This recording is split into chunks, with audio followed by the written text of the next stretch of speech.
Hello പ്രിയപ്പെട്ട കുട്ടികളെ, നമ്മൾ കഴിഞ്ഞ ക്ലാസ്സിൽ കോമ്പൗണ്ട് ഇൻട്രസ്റ്റ് കണക്കാക്കാൻ പഠിച്ചിട്ടുണ്ടായിരുന്നു അല്ലേ? അതായത് കൂട്ടുപലിശ എന്ന് പറയുന്നത്. അതിൽ നമ്മൾ ഇയർലി കൂട്ടുപലിശ എങ്ങനെയാണ് കണക്കാക്കുക എന്ന് നമ്മൾ പഠിച്ചു അല്ലേ? അതായത് വർഷത്തിൽ എങ്ങനെയാണ് കൂട്ടുപലിശ കണക്കാക്കുക, കൂട്ടുപലിശ കണക്കാക്കുന്ന ഇക്വേഷൻ എന്ന് നമ്മൾ പഠിച്ചത്. ഓക്കെ, അപ്പോൾ നമ്മുടെ അതിൻ്റെ സമവാക്യം പറഞ്ഞത് എന്താണ്? എ സമം P into 1+r/100 whole raise to n എന്ന് പറയുന്നു അല്ലേ? ആർ എന്ന് പറഞ്ഞാൽ റേറ്റ് ഓഫ് ഇൻട്രസ്റ്റ് അഥവാ പലിശ നിരക്കിനെ സൂചിപ്പിക്കുന്നു. n എന്ന് പറഞ്ഞാൽ എന്താണ്? നമ്പർ ഓഫ് ടേംസ് ആണ് അല്ലേ? അതായത് എത്ര പ്രാവശ്യമാണ് പലിശ കണക്കാക്കുന്നതെന്നാണ്. ഇപ്പോൾ ഇയർലി എന്നാണെങ്കിൽ, അതായത് വർഷത്തിൽ കൂട്ടുപലിശ കണക്കാക്കുകയാണെന്നുണ്ടെങ്കിൽ, വർഷത്തിൽ എന്ന് പറയുമ്പോൾ ഒരു തവണ അല്ലേ? ഇപ്പോൾ 2 വർഷത്തിലോ 2 തവണ, 3 വർഷത്തിൽ 3 തവണ എന്നിങ്ങനെ പോകും അല്ലേ? ഇതാണ് നമ്മൾ ഇയർലി അഥവാ വർഷത്തിൽ എന്ന് പറയുന്നത് അല്ലേ? ഇനി നമുക്ക് പഠിക്കാനുള്ളത് 2 കാര്യങ്ങൾ. ഒന്ന് ഹാഫ് ഇയർലി, അതായത് അർദ്ധവാർഷികം എന്ന് പറയുന്നത്, അതുപോലെ ക്വാർട്ടേർലി പാദവാർഷികമായിട്ട് പലിശ കണക്കാക്കുക എന്ന് പറയും. എന്താണ് ഹാഫ് ഇയർലി, അർദ്ധവാർഷികം അല്ലേ? എന്താണ് ഹാഫ് ഇയർലി അഥവാ അർദ്ധവാർഷികം എന്ന് പറയുന്നത്? വർഷത്തിൽ 2 തവണ കൂട്ടുപലിശ അഥവാ പലിശ കണക്കാക്കുന്നതിനെ എന്തു പറയുന്നു? അർദ്ധവാർഷികം അഥവാ ഹാഫ് ഇയർലി എന്ന് പറയുന്നു. എന്ന് പറഞ്ഞാൽ എത്ര മാസം കഴിയുമ്പോഴാണ് ഈ കൂട്ടുപലിശ കണക്കാക്കുക? ഒരു വർഷത്തിൽ 12 മാസങ്ങൾ അല്ലേ? അപ്പോൾ 6 മാസം കഴിഞ്ഞാൽ എന്ത് ചെയ്യും? പലിശ കണക്കാക്കിയിട്ട് അത് ബാങ്കിൽ നിക്ഷേപിക്കും. ഓക്കെ, അപ്പോൾ ഇതിനെയാണ് നമ്മൾ എന്ത് പറയുന്നത്? അർദ്ധവാർഷികമായിട്ട് പലിശ കണക്കാക്കുക, ഹാഫ് ഇയർലി എന്ന് പറയുന്നത്. അങ്ങനെയാണെങ്കിൽ എന്താണ് ക്വാർട്ടേർലി എന്ന് പറഞ്ഞാൽ? ക്വാർട്ടേർലി എന്ന് പറഞ്ഞാൽ പാദവാർഷികം, അതായത് ഇവിടെ പാദവാർഷികം ഉണ്ടാവും എന്ന് പറഞ്ഞാൽ എന്താ? ഒരു വർഷത്തിൽ 4 തവണ പലിശ കണക്കാക്കും. അതിനെ നമ്മൾ പാദവാർഷികം അഥവാ ക്വാർട്ടേർലി ഇൻട്രസ്റ്റ് എന്ന് പറയും. അങ്ങനെയാണെങ്കിൽ എത്ര മാസം കൂടുമ്പോഴാണ് അത്? 3 മാസം കൂടുമ്പോൾ അല്ലേ? 3 3 3 3 അങ്ങനെ 4 മൂന്നുകൾ, 4 പ്രാവശ്യം ഒരു വർഷം അല്ലേ? അപ്പോൾ ഒരു വർഷമാവുന്നു. എങ്കിൽ ഞാനൊരു ചോദ്യം ചോദിക്കട്ടെ. പാദവാർഷികമായിട്ട് കൂട്ടുപലിശ കണക്കാക്കിയാൽ ഒരു വർഷം കഴിഞ്ഞാൽ എന്ന് പറയുമ്പോൾ നമ്മൾ എന്നിന് എന്ത് വില കൊടുക്കണം? പാദവാർഷികം ആകുമ്പോൾ ഒരു വർഷം കഴിയുമ്പോൾ എത്ര തവണ ഉണ്ടാവും? 4 തവണ ഉണ്ടാവും, ശരിയല്ലേ? 4 തവണ കൂട്ടുപലിശ കണക്കാക്കും. കാരണം ആദ്യം 3 മാസം, പിന്നെ 3 മാസം, പിന്നെ 3 മാസം, പിന്നെയും 3 മാസം, അങ്ങനെയാണ് 12 മാസം കിട്ടുന്നത്. ക്ലിയർ ആണല്ലോ?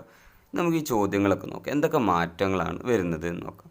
Arun deposited 5,000 rupees in a bank where compound interest half yearly അല്ലേ? വർഷത്തിൽ 2 തവണ കേട്ടോ, ഹാഫ് ഇയർലി എന്ന് പറഞ്ഞാൽ. And Mohan deposit the same amount, Mohan അതേ ക്യാഷ് തന്നെ എന്ത് ചെയ്തു? ഇൻ അനദർ ബാങ്ക്, മറ്റൊരു ബാങ്കിൽ നിക്ഷേപിച്ചു. വിച്ച് കോമ്പൗണ്ട് ഇൻട്രസ്റ്റ് ക്വാർട്ടേർലി, അത് ക്വാർട്ടേർലിയാണ് എന്ന് പറഞ്ഞാൽ വർഷത്തിൽ 4 തവണ കണക്കാക്കുന്ന ഒരു ബാങ്കാണ്. The annual rate of interest is 8%. ഇവിടെ നിങ്ങൾക്ക് തന്നിട്ടുള്ളത് എന്താണ്? ആനുവൽ റേറ്റ് ആണ് കേട്ടോ, അതായത് വർഷത്തിലുള്ള ഇൻട്രസ്റ്റ് ആണ്. At both the banks. How much more would Mohan get after 1 year? അപ്പോൾ ഇവിടെ 1 year ആണ് കണക്കാക്കേണ്ടത് കേട്ടോ. ഒരു വർഷത്തിന് ശേഷം അവർക്ക് രണ്ടാൾക്കും എത്ര കിട്ടുമെന്നുള്ള കണക്കാണ് നമ്മൾ ഉണ്ടാക്കേണ്ടത്. അരുൺ 5,000 രൂപ അർദ്ധവാർഷികമായി പലിശ കണക്കാക്കുന്ന ഒരു ബാങ്കിൽ നിക്ഷേപിച്ചു. അതേ പൈസ തന്നെ അല്ലേ, അതേ എമൗണ്ട് തന്നെ മോഹൻ മറ്റൊരു ബാങ്കിൽ പാദവാർഷികമായി പലിശ കണക്കാക്കുന്ന ബാങ്കിൽ നിക്ഷേപിച്ചു. വാർഷിക പലിശ നിരക്ക് 8%. ഒരു വർഷം കഴിയുമ്പോൾ മോഹന് എത്ര കൂടുതൽ കിട്ടും? ഇവിടെ മോഹനാണ് കൂടുതൽ കിട്ടുന്നത് എന്നാണ് പറയുന്നത് അല്ലേ? അപ്പോൾ നമുക്കൊന്ന് ചെയ്ത് നോക്കാം. ഇവിടെ എന്തൊക്കെ മാറ്റങ്ങൾ? ഞാനിവിടെ അരുണിൻ്റെ കാര്യം എഴുതാൻ പോവുകയാണ്, ശ്രദ്ധിച്ചോളൂ കേട്ടോ.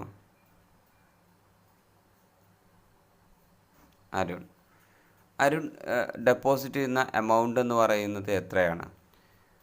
അത് അരുൺ നമ്മുടെ പി എന്ന് പറയുന്നത് എത്രയാണ്? 5,000 രൂപ. ഇനി ആർ എന്ന് പറയുമ്പോൾ ഇയർലി എന്ന് പറയുന്നത് അരുണിൻ്റെ എന്താണ് അരു deposit 5,000 rupees in a bank which compound interest half yearly ആണ് എന്ന് പറഞ്ഞാൽ അർദ്ധവാർഷികം. അപ്പോൾ വർഷത്തിൽ 2 തവണയാണ് കിട്ടിയോ? വർഷത്തിൽ 2 തവണ. ഓക്കെ. അപ്പോൾ ഇവിടെ 6 എന്ന് പറയുന്നത് 8%. ഇത് ഇയർലി ആണ് എന്ന് പറഞ്ഞാൽ വർഷത്തിൽ. അങ്ങനെയാണ് എന്നുണ്ടെങ്കിൽ ഹാഫ് ഇയർലി എന്ന് പറയുമ്പോൾ റേറ്റ് ഓഫ് ഇൻട്രസ്റ്റ് എന്തായിരിക്കും? അത് നമ്മൾ ശ്രദ്ധിക്കണം കേട്ടോ.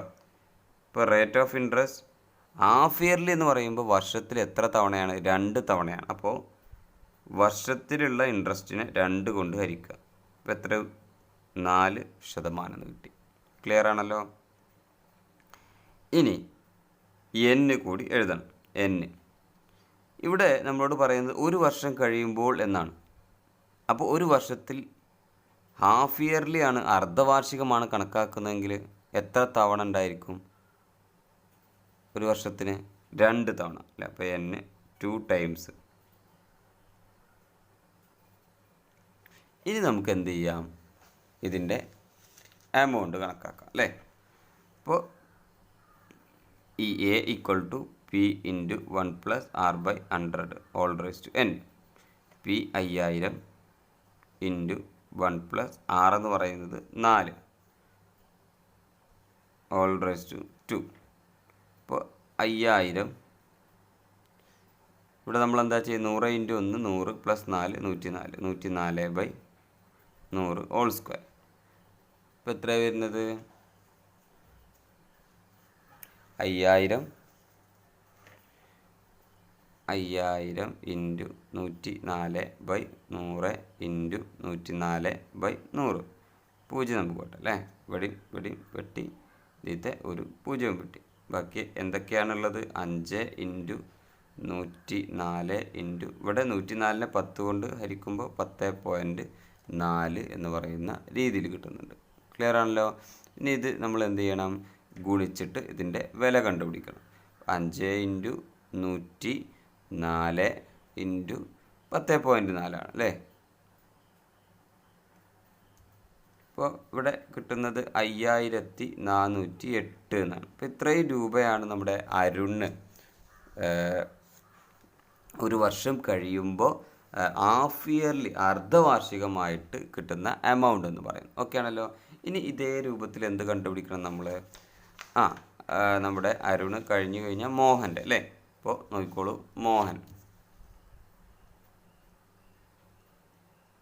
മോഹൻ ഏതിലാണ് കണക്കാക്കുന്നത്?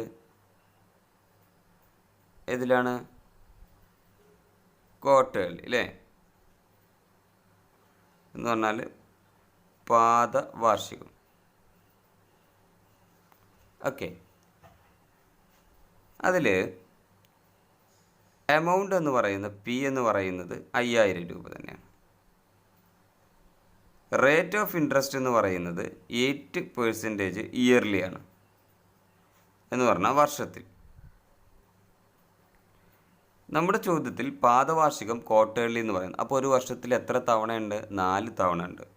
അപ്പോൾ റേറ്റ് ഓഫ് ഇൻട്രസ്റ്റ് എന്ന് പറയുന്നത് 8 × 4, അപ്പോൾ 2%. ഓക്കെ ആണല്ലോ?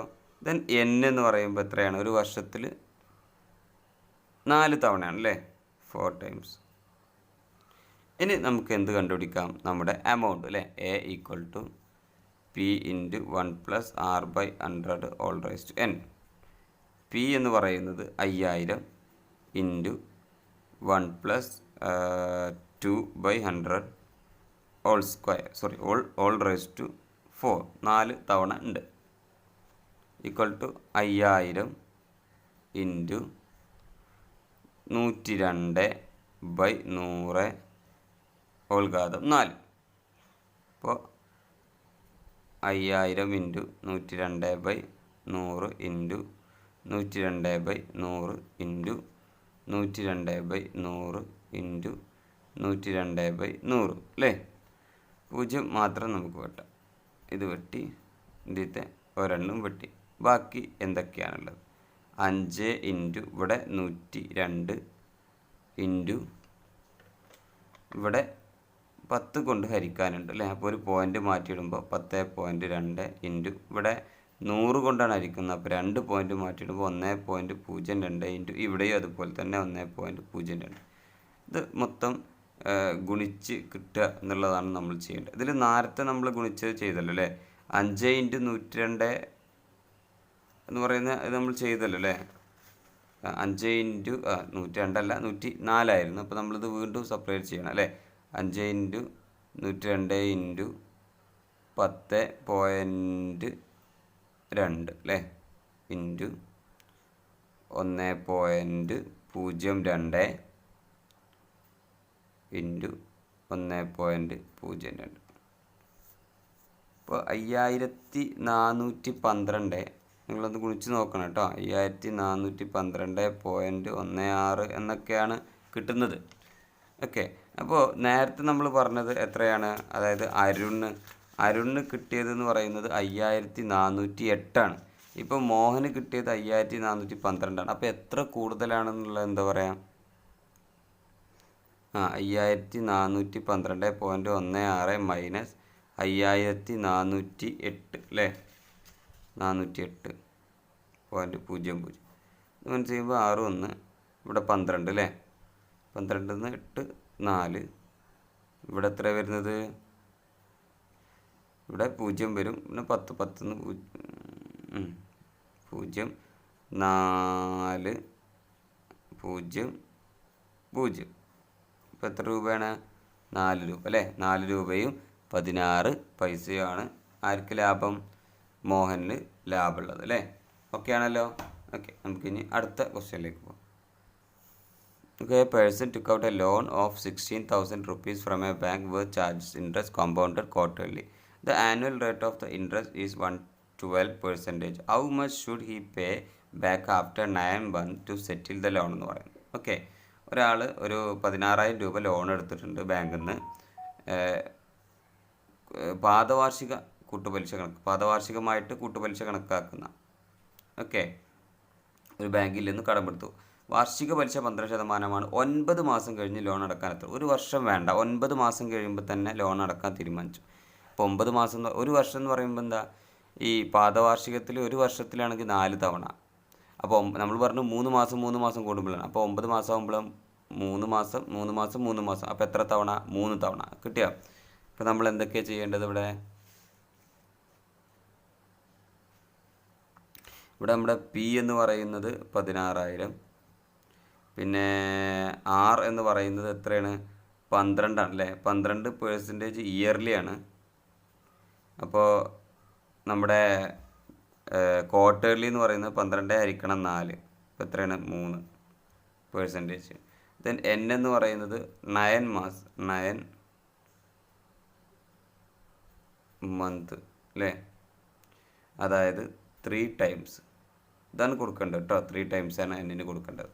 ഇനി നമ്മുടെ എമൗണ്ട് കണ്ടുപിടിക്കാൻ A = P into 1 + r/100 whole square.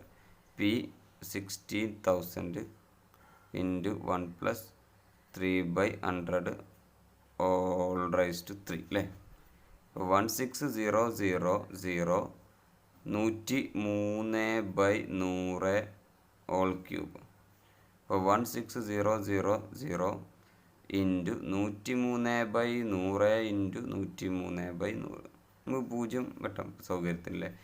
2 0 വെട്ടി, ഇതിത്തെ ഒരു 0 വെട്ടി.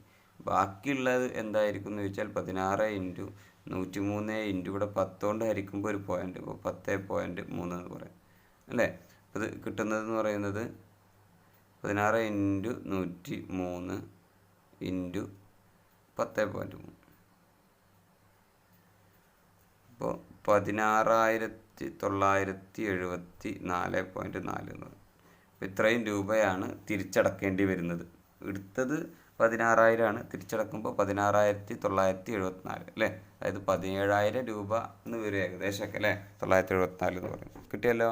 അപ്പോൾ ഈ ചോദ്യങ്ങൾ നന്നായിട്ടൊന്ന് എഴുതി പഠിക്കട്ടോ.